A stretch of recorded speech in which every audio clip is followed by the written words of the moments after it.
Let's talk about the overabundance of Green Hill Zone in Sonic.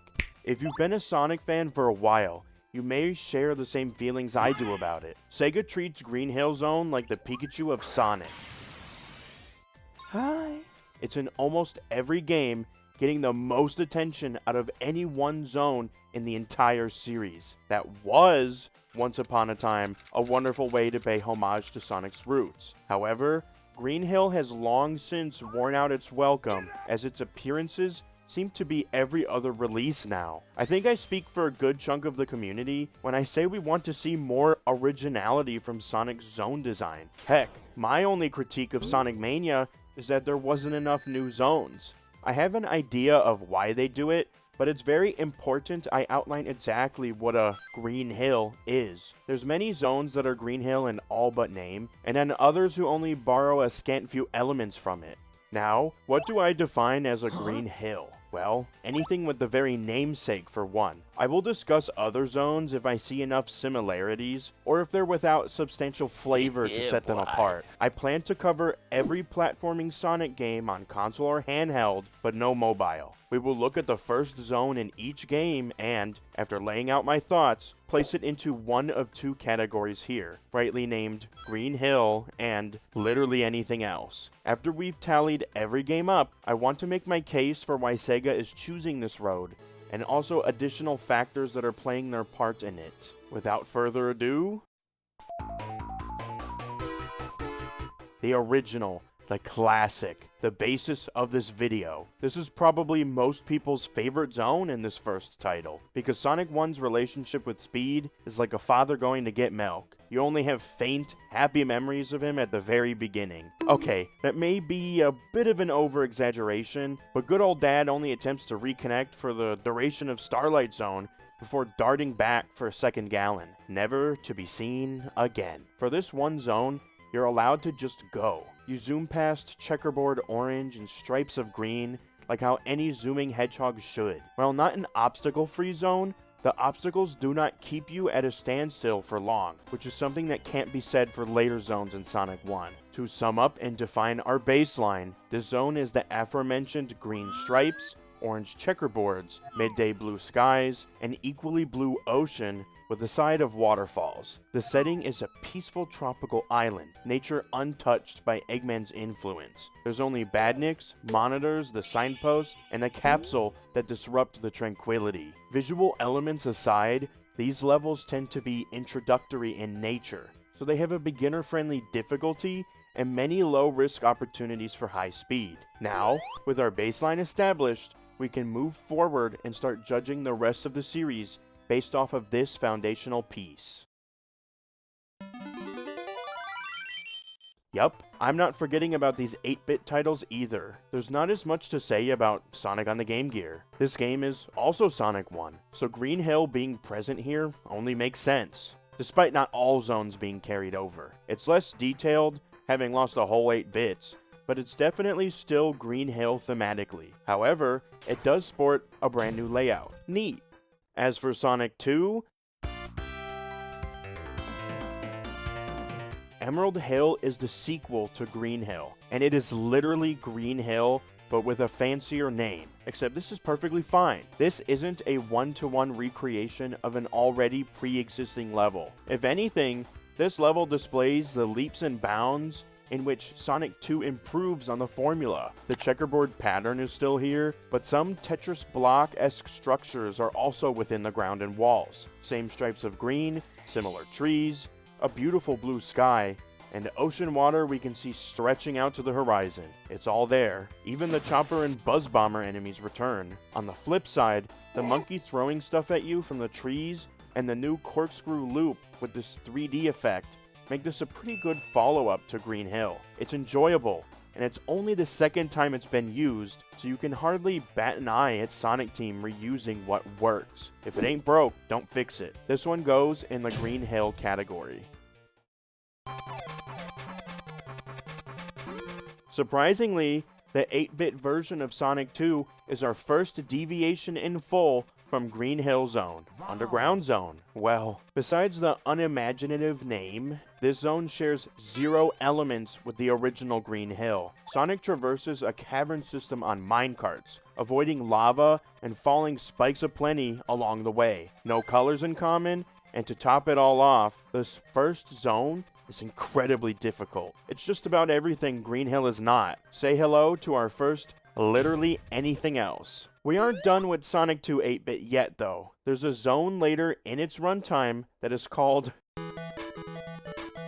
Green Hills. Clever, I know. The trees are entirely wrong, but everything else fits as the familiar zone we know. Quite a few pink flowers though. Do flowers come in heart shapes in the Sonic universe? There's not much more to say about it, but it is our first exact duplicate. Sonic 1 8-bit is a parallel to Sonic 1, so you sort of expect it, but this is Sonic 2, not even an Emerald Hill, just a straight up Green Hill. Sorry, Green Hills. Plural for some reason. Next up,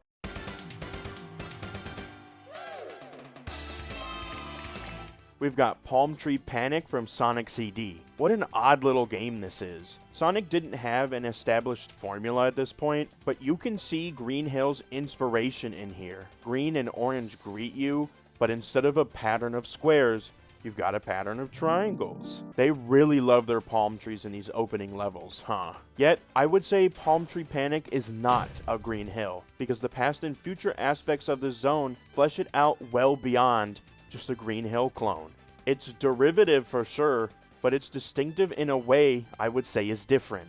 I consider Sonic 2 and Sonic CD as parallel sequels. They were developed in tandem and separately, so they're both the sequel in a matter of speaking. Does that make sense? It's definitely much different from Emerald Hill thanks to the time travel, so it will be a soft, literally anything else. To quickly note, as we go forward, I will be less lenient with the amount of changes I expect from a first level, but with these few to start, no one was tired of the Green Hill aesthetic or its cousins yet. Sonic Chaos starts us with Turquoise Hill Zone? Well, it's starting to make sense why so many Sonic fans would get sick of Green Hill. This is literally Green Hill without any significant changes, coming off as an Emerald Hill Part 2. I do understand this is also a Game Gear title early in the series, but you have to admit, it's getting a bit ridiculous at such an early point already. Interestingly enough, Sonic Chaos has 2 Green Hill-esque levels in it. The second one here is Mecha Green Hill Zone. So we've got Turquoise Hill and now Mecha Green Hill. This is much better, however. It takes the core concept of Green Hill as I defined it, a tranquil place in nature, and completely mechanizes every aspect of it. The small and big flowers have been replaced with rotating machinery. The orange checkerboard has become dull gray and has gold blocks you can bust through. Finally, the sky has become a foggy, polluted-looking orange. Overall, Mecha Green Hill should have been the only Green Hill in this game. It flips everything we know about the iconic zone on its head, and so early on, it gets a gold star for being everything its turquoise brother was not.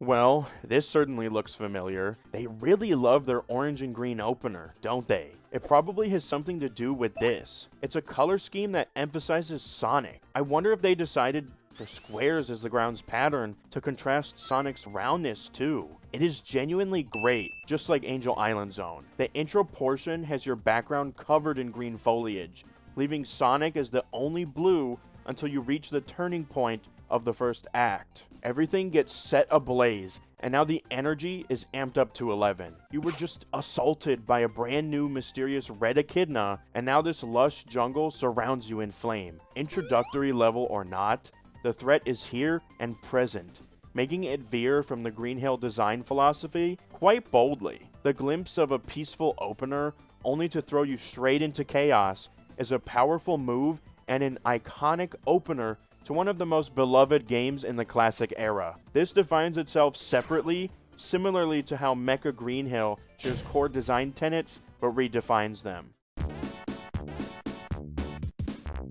I am counting Sonic and Knuckles separately, since the game being split into two means they accounted for Mushroom Hill being a starting level as well as a midpoint. Mushroom Hill is another familiar green, orange, and blue, but the devil is in the details. A pattern of shapes exists in the ground not adhering to the color scheme of its orange predecessors, shaped similarly to the tops of the mushrooms. Not to mention, Eggman's interference in this zone truly drains the life from it, as the zone looks as if it's going from a lively summer to a mid-autumn of orange and blue, and then again to a deathly, sickly gray and poisonous dark green. Needless to say, this too earns its place as literally anything else.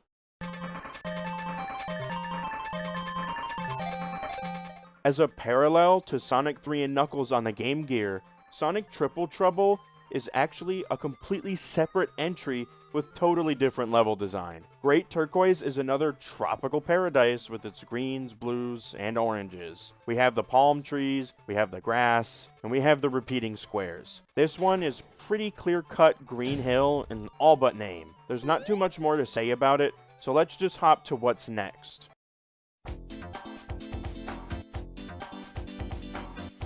Do we count this one? Knuckles Chaotix is just born different, so I say no.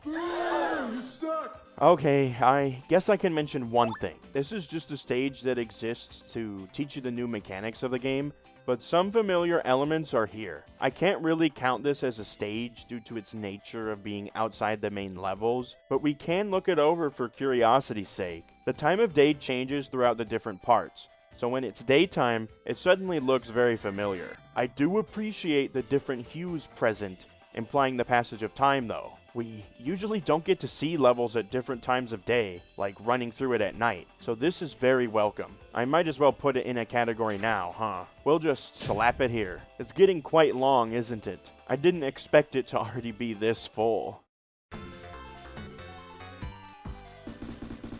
Our first venture into 3D, and what better way to start off than with what works, right? Green Grove Zone doesn't hide its inspiration, and while I think it's appropriate here, it is once again going all in on Green Hill. Most would consider Sonic Adventure to be the first 3D game, but Sonic 2.5D Blast doesn't roll off the tongue as nicely, now does it? I never realized just how often Green Hill's roots are spread everywhere, even all the way back in the classic era. Sonic Blast is the only Sonic game that has 5 Chaos Emeralds instead of 6 or 7. Did you know it's actually a single Chaos Emerald being split into 5 pieces? I learned that while researching for this video. It's certainly a motivation to go do Sonic things, I guess. We are, once again, in Green Hill Zone. Is this the original Sand Hill? With the yellow here? I wonder. Speaking of, the ground is this really unappealing texture that's hard to focus on, and it makes me wish they had stuck with the original orange bricks instead. This one is definitely Green Hill, but I'm almost half tempted to throw it in literally anything else because it's like a withered version of it. I think it's time to move on before I start seeing faces or something else in the ground texture.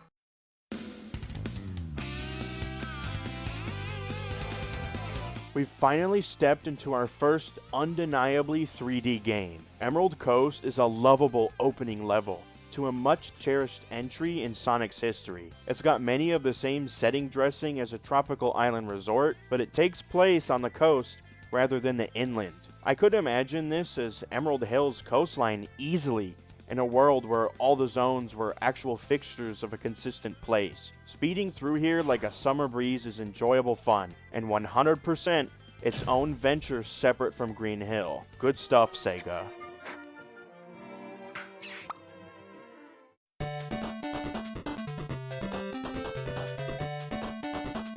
Sonic the Hedgehog Pocket Adventure reuses stage thematics and is generally a mishmash of classic Sonic levels and threats. Neo South Island Zone makes no attempt to hide its inspiration, but it does take most of its elements from Emerald Hill instead of Green Hill. We've got the monkeys in the trees and the 3D spiral, so it's clearly taking inspiration from it. Can I really fault this game, though? Not particularly. It's a completely serviceable handheld game that I hadn't even heard of until I discovered the system in question. Into the Green Hill side you go.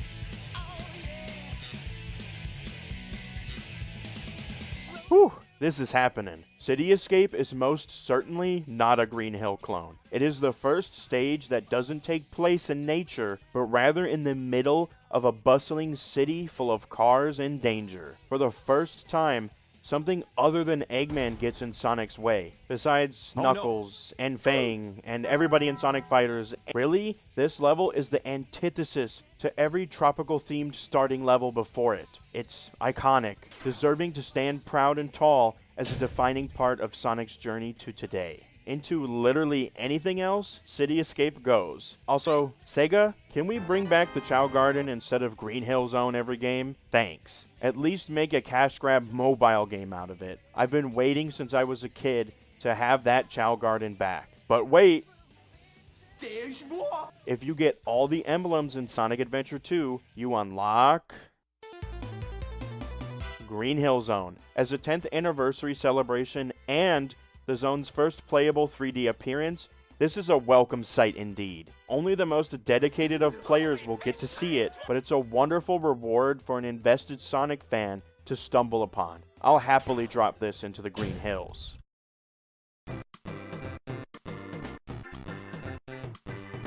Am I the only one that played the Advanced Trilogy backwards as a kid? Also, remember when I mentioned Emerald Coast being an extension of Emerald Hill? Neo Green Hill Zone starts you off at a beach, then progresses into a very traditional Green Hill. It's got the buzz bombers, the monkeys throwing fruits, and the namesake. There are a few unique elements like a paved road and a large bridge where you fight Eggman at the end of Act 2. Similarly to Emerald Hill, this zone feels like another modernization of classic Green Hill, and that's exactly what I'd expect it to be. Another Green Hill tallied up.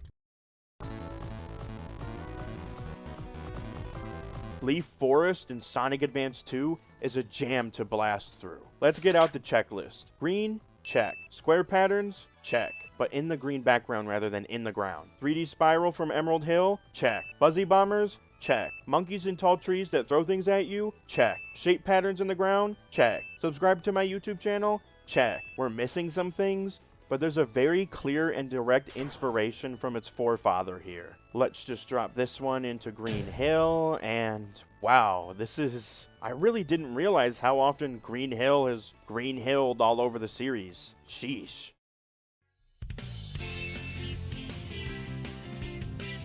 Sonic Heroes is the first Sonic game I ever saw all the way back at Hollywood Video back in the day. It started my now decades-long enjoyment of Sonic games. And guess what? Seaside Hill is, wouldn't you know it, plenty Green Hill. I'm never going to want to utter the words green or hill after this video. We've got green, orange, and plenty of blue. The ground has squares. We've got the tropical palm trees. It's got everything. Except it's also got more than that. It has white and red ruins that become more prominent in Ocean Palace, but even the second half of Seaside Hill transitions more so into these structures. Throw in some spots with beaches, and we've once again got our Emerald Hill plus Emerald Coast love child. Never thought I'd say something like that. Is this Green Hill, or literally anything else? I'm very conflicted with this one's placement, but let's rip off the band-aid and place it here. Many elements are shared, but it's expanded on the concept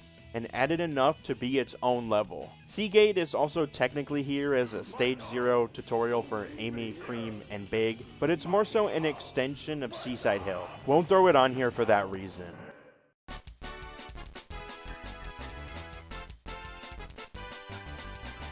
City Escape's brother, Route 99, also takes place in a city. This one even has instant death traps that crush unsuspecting first-time players. We can even cross off beginner-friendly for this entry. There's not too much more to say that the footage doesn't show itself, but there's a 3D spiral and ladybug enemies. First levels in Sonic games have buzzy bombers, moto bugs, or the monkey bots 9 times out of 10. There's always something else familiar besides the Blue Blur himself. We can't forget the very next level to this game, though. Sunset Hill could have easily been the first level of this game, and it's Green Hill at sunset. It's got another track to jam out to, as well as its own host of stage gimmicks, but it's also got everything you expect from Green Hill. Color scheme yapping doesn't bear repeating, but I will highlight that Sonic is the only blue in this interpretation of the stage. He makes quite the stark contrast against the orange backdrop. Very striking, very beautiful, and very Green Hill.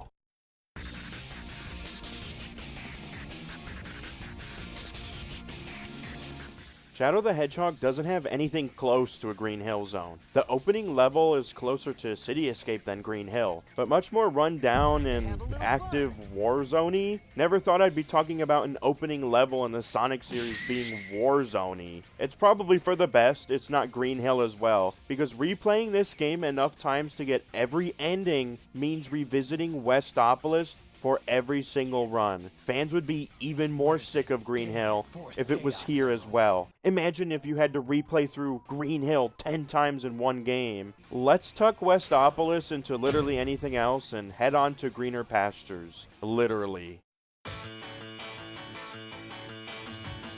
Leaf Storm strikes me as a combination of 3 different zones. Sunset Hill Zone with the bungees and door stopper things on the wall, Mushroom Hill Zone for the general layout and jungled look, and a sprinkle from Emerald Hill's 3D corkscrew early into Act 1. Notice how the games have been slowly moving away from orange to a brown for the ground in these Green Hill-esque zones. It's similar enough to orange that we can still count it, but it's not enough to define this zone as a Green Hill lookalike. I'll put this firmly in literally anything else. It's nice to see the first zones of the game branch out beyond the hills of green, isn't it? Green jungles are cool too.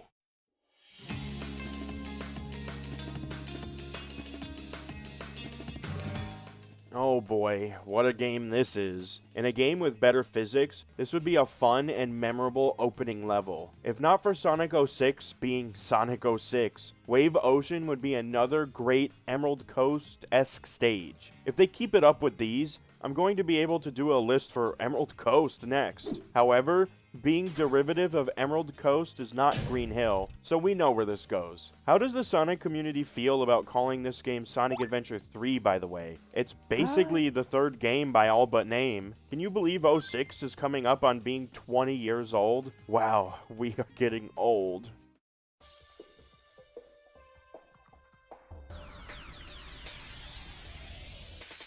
Do we count Sonic Rivals? It is a platformer after all. While I haven't personally played Sonic Rivals, anyone with eyes can see Forest Falls is Green Hill with a bit of Mushroom Hill in there. However, it differs in a few key details. The backdrop of many tall, packed together trees make this closer to a forest instead of a tropical jungle setting, and there are underground portions in the zone as well. The purple they use in these caverns is a lovely contrast to the orange and green. Great stuff. The waterfalls and running rivers also breathe a lot of life into this stage, being so close to the foreground for once rather than buried deep in the back. Forest Falls is a distinctively different forest through and through. This makes it literally anything else, despite the heaping helpings of Green Hill elements present throughout. I'm going to be seeing orange squares in my dreams at this point.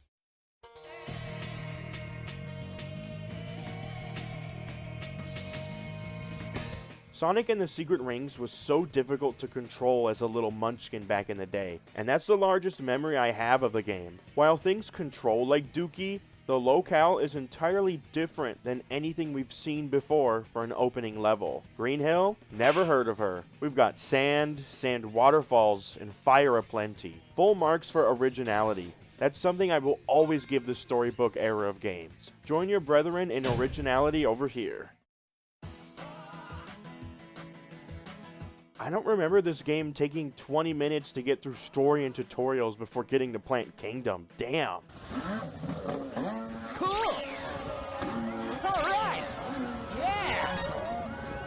Ow! This jungle has more in common with Mushroom Hill than Green Hill, and in all honesty, I don't remember the graphics looking like this at all. Is it just me, or does it feel un-Sonic-y? The simplistic, more cartoony than usual shapes in the grass and ground remind me more of Mario than Sonic's semi-realism look he often goes for. This isn't a criticism of the game though, only an acknowledgement of how Green Hill Plant Kingdom is. Not very much, but it is plenty green. Could you imagine if I was just counting all the green starting levels? Sonic Team loves green, and I get it. It's a great color to go with blue. Here you are, Plant Kingdom. Blue Coast has the green, the palm trees, the beach, and all that tropical island, but it has more seaside hill blood in it than green. The palace-like structures of white and blue call back to the ruins of seasides, and its second act also focuses more on the ruins aspect instead. These inspirations are quickly growing in layers. Ooh boy. A level using elements from Seaside Hill, which itself uses elements from Green Hill. Whatever planet Sonic lives on must be incredibly lumpy and full of beaches, jeez. All those hills in Sonic's world means everyone's got some killer legs though. Into anything else with the others. But we've got another zone to go over again.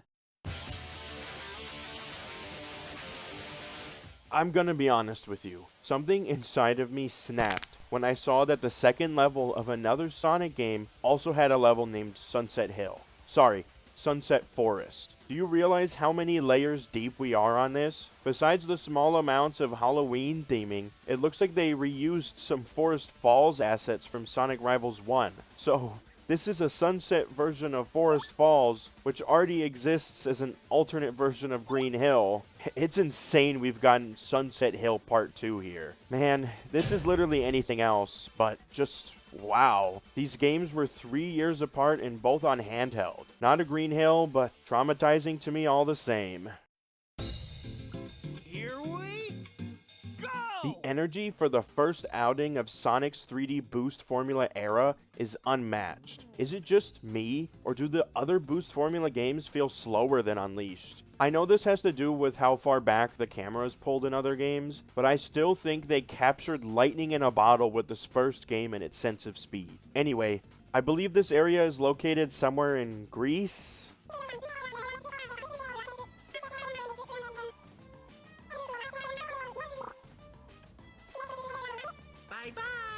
Choosing to use locations based on Earth instead of fantasy lent a unique style to this game that no other Sonic game attempts to my knowledge. What do I even need to say about Windmill Isle? It'd be a crime if I labeled it anything close to Green Hill. Never before have they done Coastal City with many windmills as a concept for an opener level, and they never have since. One glance at this zone and you immediately know which game it is from, which is something that both makes a good, iconic level, but also poorly reflects on the zones from the games that blend together without a unique identity. Windmill Isle sets the standard for literally anything else, along with Angel Island, Emerald Coast, and City Escape. Brilliant.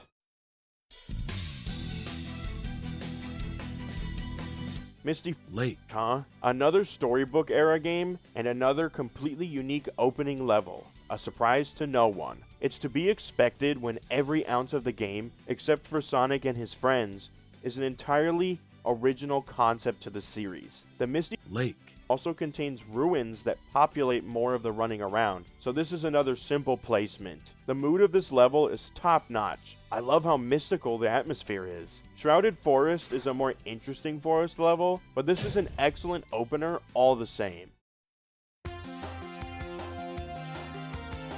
The fourth entry in the classic era everyone would rather forget. Well, not everybody. I have a lot to say about Splash Hill and Sonic 4 as a whole, so sit tight. This game, and Splash Hill by extension, retread old ground for the sake of nostalgia and without the original's charm. If you didn't know, this game was originally meant to be a mobile game, and it really shows. The lack of detail present throughout is disheartening to say the least. Let's highlight some examples within Splash Hill and compare it to Sonic 1. Let's start with that familiar green, orange, and blue. The grass in Green Hill has these little details to it. Small protruding pixels that act as grass blades. These also serve to busy the eyes enough so we don't notice the simple repeating stripes of green. Without them, the ground looks incredibly plain, which is exactly what Splash Hill ends up going for. The overall look of Splash Hill is similar to Chipper and Son's Lumber Company without all the shine, and that's not something to be emulating.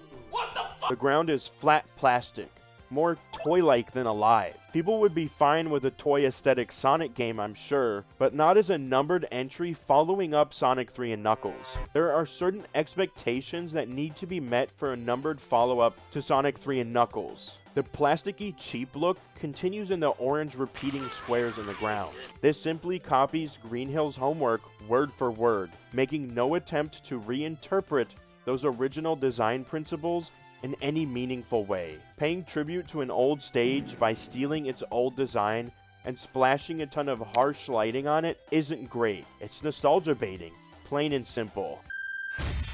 This detail is harder to describe, but something about the big blue ocean in the background is devoid of life. If I had to try and put it to words, it's visually less interesting than Green Hill's water, but it also looks too perfect. Like the water is undisturbed and is just a backdrop to a level rather than a real, lived-in place with its own ecosystem living its life. At the end of Act 1, the trees are perfectly spaced and all the same height, making the graphics feel even more artificial and clearly copy-pasted. It's details like these that make it look like someone didn't care enough to touch it up at the end. This game is high definition, but not high detail. Turning a mobile game into part of your main series of games was one of the biggest mistakes Sega has ever made. This game contributed significant damage to the brand as a whole. The other culprits are Sonic 06 and Sonic Boom: Rise of Lyric, making these three games that I would point to when expressing why I distrust Sonic as a brand. There were other bad games and ports, but these three were definitely the three largest disasters. It should be no surprise that Splash Hill is going here. It's probably the worst Green Hill out there, and Sonic 4 as a whole contributes to a lot of collectively build-up disdain towards Green Hill being featured in what feels like 9 out of 10 Sonic games. In this moment, this game proved Sega was not above pandering to our old memories rather than giving us any new ones. We should move on. I could say plenty, but we're starting to veer off topic. Onto Sonic Colors.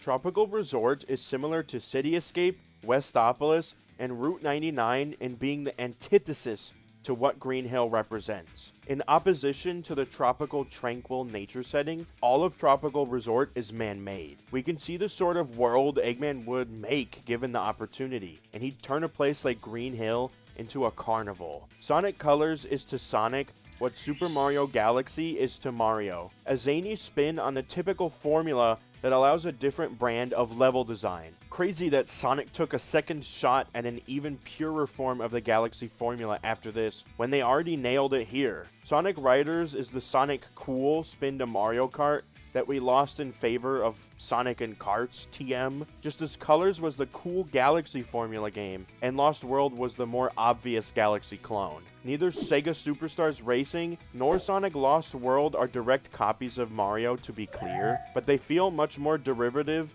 and distinctively less Sonic. I hope that makes sense. Anyways, Tropical Resort gets to hang out with the cool kids. Great stuff.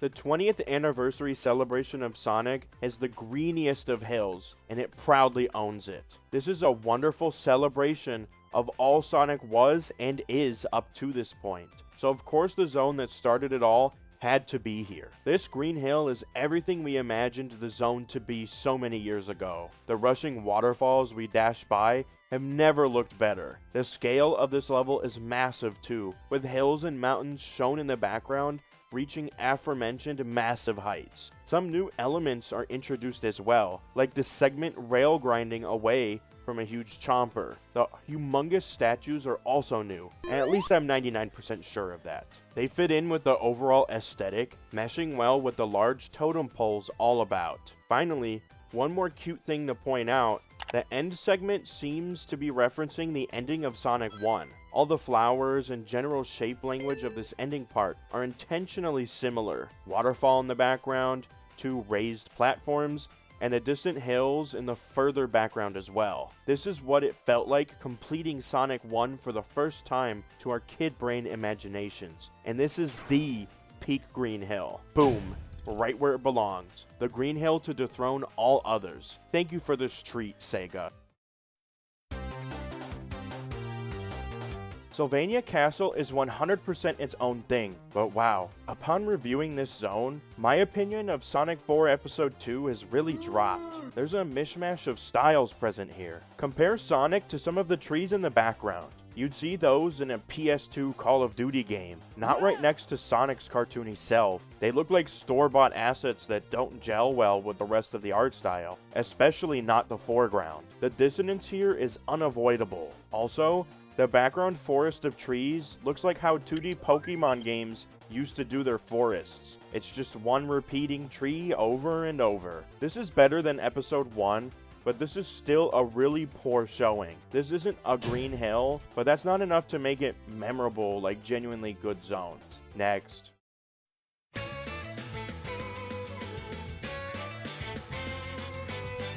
What if Green Hill, but it's all floating pieces of land or long tubes? I'm sorry, but when this look for Sonic is in all sorts of games with more semi-serious tones, like Frontiers, Forces, Colors, and Unleashed, Sonic appears incredibly out of place. This setting is so cartoony compared to Sonic's semi-serious style, so it makes him stand out. It isn't that Sonic's been a very serious character, but the style is multiple degrees less serious than his norm, if that makes sense. If they wanted this to work, maybe they should have given Sonic a more chibi design to fit in better, kind of like how Superstars Sonic looks. Basically, classic Sonic. The tonal clash being remedied would help a little bit with my overall perception of the game, but not much. As an example of what I mean, Super Mario Wonder's art style wouldn't be nearly as cohesive if they were using new Super Mario Bros. Games models for Mario and Luigi. And yeah, this Green Hill is a very green hill. Windy Hill piles on the hill of other green hills. I'm losing it. Please help me. Do we consider the opening level being the random, unexplained, and nonsensical road through a jungle the first level? Or is it the ancient, generic-looking tomb they enter afterwards? This level sucks. This game sucks. Everything sucks. At least it isn't a Green Hill though, right? The only thing I like from Sonic Boom, and this might be controversial, is Knuckles' more built frame. Knuckles being dumber than a bag of rocks can stay in the Boomverse though. I would not mind if he came back more sturdy looking, but maybe a little less tall. Now, let's get away from all these bounce pads. Bounce pad!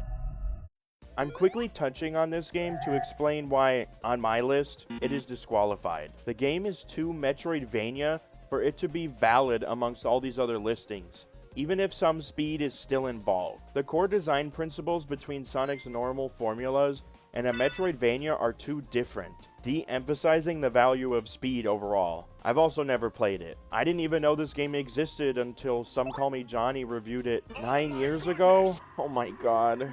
It's almost been a decade. I'm aging. Anyways, moving on. If I couldn't review Shattered Crystal, I can't do Fire and Ice either.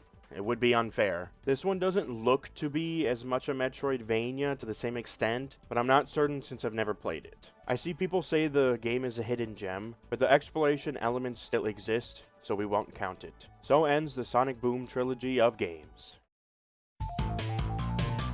Now, we're on the 25th anniversary game in the Sonic series, Mania. As this is another celebration game in part, Green Hill is back as our first level. We can erase Sonic 4's existence from the timeline with this game to replace it. This is how you freshen up a zone to feel new and pay proper tribute. It's another iteration of Green Hill that takes us into an underground cave portion, which is interesting that it's happened more than once already. I hope we can get another game like Mania with all new levels. While this game is amazing, the community was starting to feel some fatigue for Green Hill's bajillionth appearance at this point. It's common enough to hear people say Mania great, but want more new level. Sega's been retreading old ground for decades to varying success, and Green Hill is their poster child for it. I don't like Sandhill. I will try to give Forces some credit. The presence of it repeatedly throughout the game gives it a solid place in the world, rather than another quirky zone that doesn't fit into a world map. On that same notion though, there are 8 different versions of Green Hill in this game if you include DLC, and I counted correctly. Not only is the Generations formula classic Sonic shoehorned into a plot he has no place in, but you have to go through an inferior version of the same level as him too. Objectively speaking, this game does do enough to differentiate itself from other iterations of this level. I went into this wanting to call it a sham of a level, and while I still will say this game's levels are vapid and always end before they are about to get good, Sand Hill is unique enough to be considered different. It is, and it isn't. It makes sense why it was chosen, as without needing to explain anything, we immediately question why a place we are so familiar with has changed so drastically. We are aligned with Sonic in our confusion, worry, and disgust for what Eggman has done, and this all would have worked if the game was better. This is plain old exhausting to witness. Is there another series that does so many overt callbacks to itself? It'd be like if every Mario game started you in front of Peach's castle. It's unimaginative, and it's clear Sega is pandering to nostalgia in an attempt to keep Sonic relevant to some degree. It erodes away love I have for the Blue Blur when Sonic's more inconsistent than my sleep schedule. It's a bit dramatic, but if you're really invested in a series, you hate seeing it go astray like this. Let's just move on.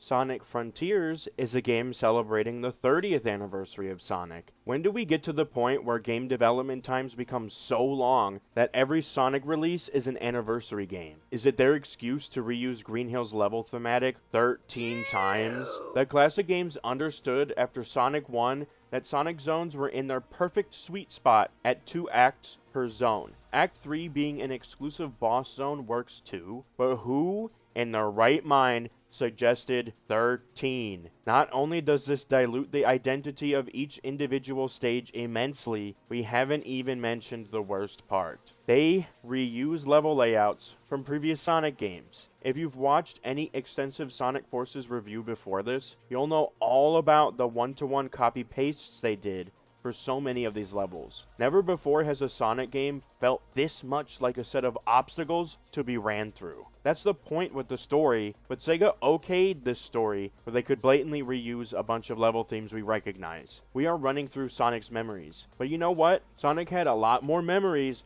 than just Green Hill. Or maybe it's a meta acknowledgement from Sega how often they use it as a crutch. I don't know. All of these levels could have been entire unique zones from Sonic's past. You know, like another game called Sonic Generations. That's my biggest issue with this.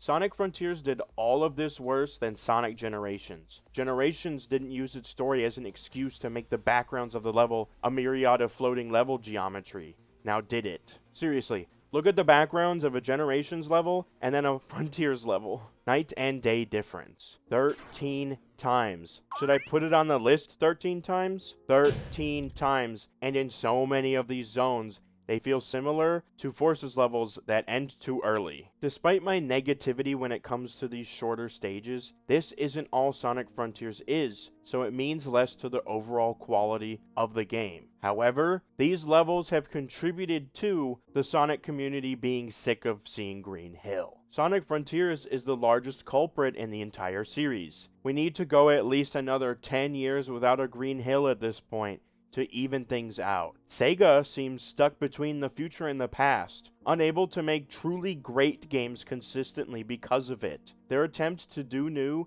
is as half-baked as their attempt to harken back to the classics around half the time. To sum up, these very blatant Green Hills feel like the Sonic Forces DLC levels that slap a bunch of objects in that stand out amongst the level geometry and call it a day. It is disappointing, saddening, and infuriating. I do not want to see 13 Green Hill levels in a single game ever again.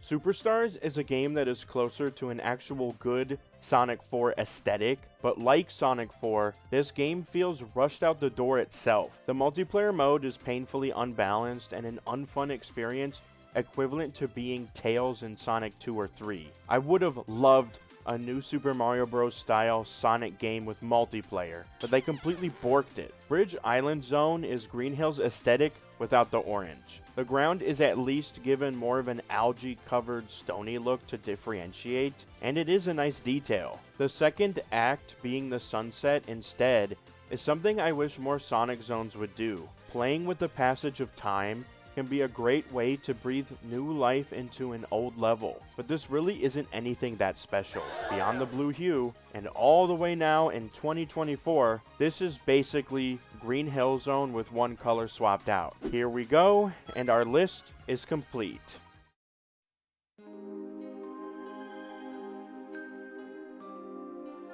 What do you think of the list? I got very negative at the end, didn't I? Well, sitting through the entire series of speedy platforming Sonic games has really opened my eyes to how much Sonic as a franchise is Green Hill Zone. It's to Sonic's detriment at this point, and while it wasn't egregious before Forces and Frontiers, it did not need to be everywhere. Time apart makes the heart grow fonder, as they say, and Green Hill isn't afforded that luxury. It's like that nagging younger brother who always wanted to tag along with your friends. Remake culture plays a part in this. Everyone is remaking their old games more than they ever have before. The gaming community at large is having their nostalgia traded in at the bank by what feels like every gaming company these days. Sega is well aware of their nostalgia, since they've been making enhanced ports of their games for generations now. It's nostalgia baiting through and through, and while I want to believe that many of the bad titles are from not enough development time, some decisions have been blatant pandering. Nobody wants to be pandered to, or rather,